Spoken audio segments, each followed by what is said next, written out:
राणा साहब, मुझे ये बताएगा कि आप जो removal of protection of provincial share in NFC, ये जो बिलावल भुट्टो ज़रदारी साहब ने कहा है, ये क्या प्रोटेक्शन आप ख़त्म करेंगे? क्या सूबों के वो जो प्रोटेक्शन हासिल है, क्या मुराद है इससे? देखिए शाहज़ेब, मैं इसके ऊपर कोई ऐसी बात मैं नहीं कर रहा कि मैं कहूँ कि जी हम करेंगे या हम करना चाहते हैं। ये सब का कंसेंसस होगा। पीपल्स पार्टी हमारी मेजर पार्टनर है। उनको राज़ी किए या उनकी जो है वो उनको साथ लिए बगैर या ना ये हो सकता है, ना करना चाहिए, ना हमारा कोई ऐसा इरादा है। लेकिन आप मुझे बताएं कि ये जो इस वक्त वसाइल की सोर्सेज की तकसीम है in between federation and provinces, आप देख लें उसका क्या हाल है। फेडरेशन के पास कर्ज़ों की अदायगी और डिफेंस के अखराजात पूरे करने के बाद जो है ना वो अपनी जो मामूल की अखराजात हैं वो भी पूरे करने के लिए पैसे नहीं हैं। वो भी जो लोन आप लेते हैं ना उसमें से जो है ना वो गुजारा हो रहा है। अगर इसी तरह से फेडरेशन को चलाना है तो ठीक है, चलती रहे। नहीं, मगर राज साहब, इसमें ज़ाहिर जो हुआ 18वीं तरमीम के बाद वो एक अहम मसला ये हुआ कि प्रोविंसेस को शेयर तो मिल गया, मगर उन्होंने जो रेवेन्यू मोबिलाइजेशन है उसमें अपना किरदार नहीं अदा किया। तो क्या जब ये प्रोटेक्शन रिमूव करती है, क्या वो ज़रूरत ही नहीं है तो इस बात से लिंक किया जाएगा कि वो अपने रेवेन्यू जनरेशन करें? कि मैं इसलिए जानना चाह रहा हूँ कि जब आप प्रोटेक्शन रिमूव करने की बात होती है, एनएफसी को किस तरीके से बदल रहे हैं? क्योंकि पीपल्स पार्टी की तो बड़ी सख्त राय रही है इस हवाले से। आपका प्रपोजल क्या है इस हवाले से?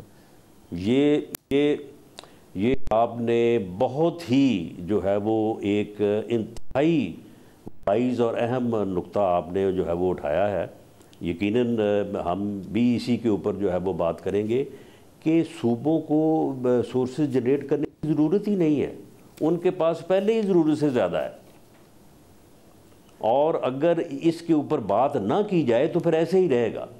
फिर सूबे जो है ये जो एग्रीकल्चर टैक्स और ये इस किस्म के जितने भी मामलात हैं, किसी को काम करने की ज़रूरत नहीं है, क्योंकि अगर उनको 10 चाहिए तो उनके पास 20 हैं।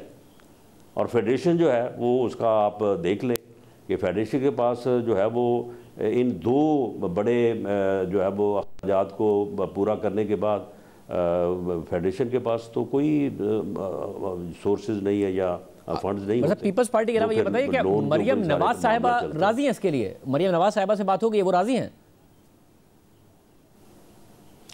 नहीं, देखिए बात तो शुरू होगी तो पता चलेगा ना कि कौन कौन नाराज़ है और कौन राज़ी है। जो राज़ी होगा वो दूसरों को राज़ी करने की कोशिश में लग जाएगा, और जो राज़ी नहीं होंगे उसको राज़ी हम करने की कोशिश करेंगे। मतलब आपने कहा ना पिछले 2-4 माह से बात हो रही है, एक पॉजिटिव डिबेट होगी। राजा साहब, आपने कहा पिछले 2-4 माह से बात हो रही है, तो ये तो अज्यूम किया जाएगा कि पहले घर में बात की होगी नून लीग ने, फिर बाहर बात की होगी। नहीं, देखिए PMLN जो है, PMLN का एक मौक़िफ़ है, प्राइम मिनिस्टर का एक मौक़िफ़ है, हुकूमत का एक मौक़िफ़ है। उसमें ऐसा तो नहीं है कि PMLN में कोई अपनी राय का इजहार नहीं कर सकता। PMLN में कोई अपनी राय का इजहार करे, और उसी तरह से मरियम नवाज़ एक बड़े सूबे की चीफ मिनिस्टर हैं, उनकी एक अपनी राय हो सकती है, तो वो अपनी राय का इजहार कर सकती है। लेकिन उस पर ये सारी चीज़ें जो मैं आपसे कह रहा हूँ उनके सामने भी रखी जा सकती हैं। जो 27वीं तरमीम होने ही जा रही है, पंजाब असेंबली ने तो यूनानिमसली एक रेजोल्यूशन अप्रूव की कि फेडरल पार्लियामेंट जो है वो अमेंड करे कॉन्स्टिट्यूशन को और एक चैप्टर इंसर्ट करे कि लोकल गवर्नमेंट जो है वो एम्पावर्ड हों, इफेक्टिव हों। अब मरकज़ से सूबों को तो इख्तियार मिले, मगर सूबे के वज़ीर आला ने अपने पास सारे इख्तियारात रख लिए सूबाई हुकूमत ने, और बजाय इसके कि वो नीचे की सतह पर, ज़िले सतह पर दिए जाते, या ताकतवर ज़िले हुकूमतें होती हैं जिनके पास रिसोर्सेज भी होती। अब 27वीं आईनी तरमीम में इस बात को एड्रेस करेंगे? ये होना चाहिए, और इसमें ये है कि इसमें चले वो पावर्स और रिसोर्सेज वाली बात अपनी जगह पे है, लेकिन कम से कम आप जो बलदियाती इदारे हैं उनको आप टेन्योर की गारंटी तो दें। जब किसी का दिल चाहता है बलदियाती इदारों को फारग कर देता है, और उनका कोई टेन्योर ही नहीं है, उनके इलेक्शन का भी कोई टाइम नहीं है।